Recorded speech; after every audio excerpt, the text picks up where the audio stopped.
Well, we know that the way Anthony Albanese and Penny Wong and their senior team have handled Australia in the wake of the terror attack across the other side of the world in the Middle East 6 months ago has only fanned the flames of anti-Semitism here.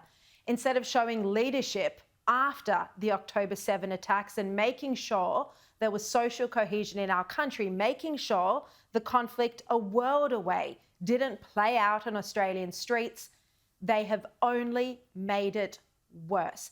Every day with their rhetoric, they are putting Australian lives, Australian Jewish lives here at risk. Well, we know that Peter Dutton and the coalition have a very different approach, but I wanted to know what it would be like, how Peter Dutton would handle this crisis if he wins the next election. So I sat down with him today. He could be the next PM. What would he do about this crisis we're seeing on our streets? Here's that interview. Peter Dutton, thank you very much for your time. Pleasure, Sharri. Thank you.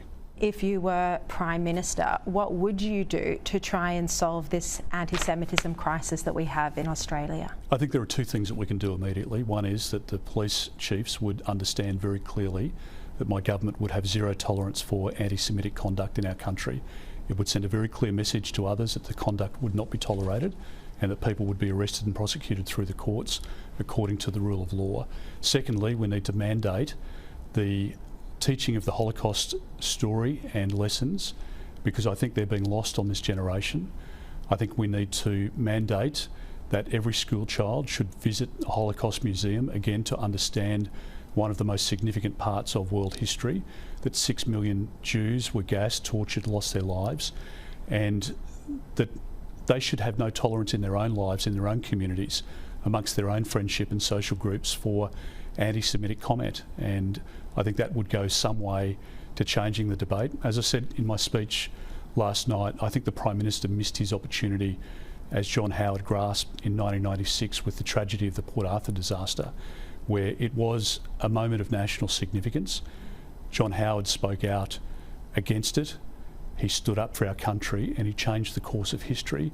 I think through Anthony Albanese's weakness and his decision not to speak up against the actions that we saw on October 9, I think that has allowed a level of anti-Semitism in our country to flourish, and as a result people are living with fear at the moment, and that pains me, and we need to bring it to an end and allow all Australians, regardless of their faith or beliefs, to live a free life in the best country in the world.